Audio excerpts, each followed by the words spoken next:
Yeke özüm oturun içine sessizlik. Dini derdim budur menin bu dünyada sensizlik. Her günü yaşayan hayallerin içinde, hiç kime bakmayan inne korku var içimde. Umutlarım ötürdüm, inni senin giderin.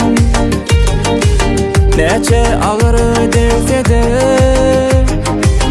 bu sevgimden geçerin. Umutlarım ötürdüm, inni senin giderin. Neçe ağır devse de bu sevgimden geçerin.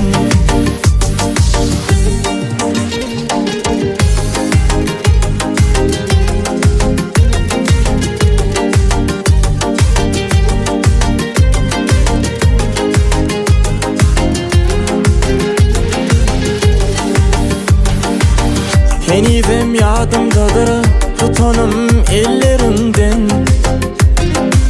Yadlasam şu günleri, yaş dökülür gözümden. Ayrılık yaktı beni, hiç madarım yok inni. Ne gün ne yaşayanım kimse bilmez yüzümden. Umutlarım öçürdüm, inni senin giderin.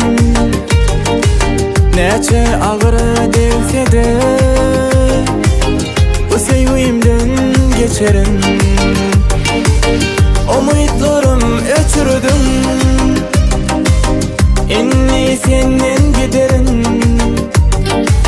Neçe ağır devse de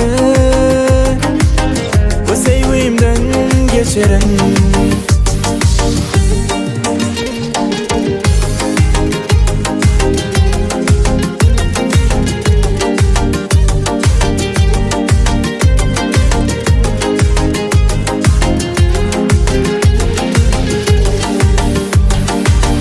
Umutlarım öçürdüm,